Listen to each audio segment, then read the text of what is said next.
Здравейте, приятели! Днес сме в Кавала, Гърция. Изпробваме барабона. Ето, виждате колко аз съм си пича. Но е така, може да се топнете с барабона без проблеми. Плюс Мило дай шнорхела. Ето го и най-новата придобивка. Нали виждате, барабона е син и шнорхела е със синьо, защото ми е любимият цвят, разбира се.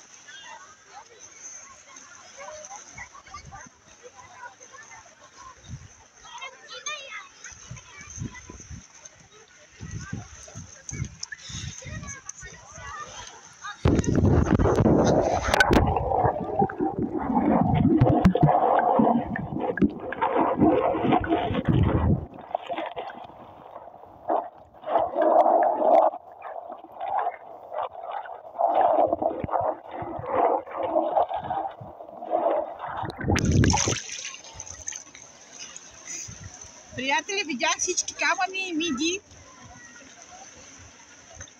Пожелавам хубав ден на всички българи и дай Боже да сме живи и здрави и всички да ходим на море. Всичко хубаво и лек ден. Чао, чао!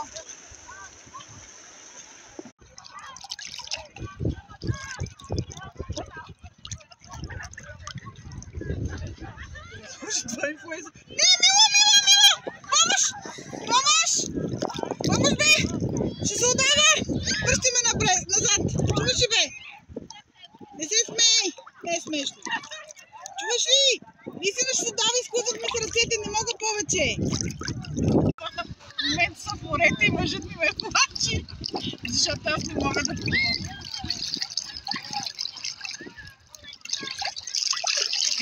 Ето, видях, че това върши работа и можеш да ме влачиш. Много е хубаво. Супер е. Сега съм навътре в морето, даже хора. Ето там може да видите, има такова жълти, какво се казваше това? Жамандури. До края, където може да се плува. Те изглеждат като точки. Е, там снимай. Покажи на хората. Вижте, скали, има природа. Има много хора. И много хубаво. Супер е. Кавала, Гърция е 6. Чао на всички. Хубаво море. Все сърце. Здравейте, хора. Питвам се да плувам, защото не мога да плувам и това го купихме от мъж ми от Джамбо.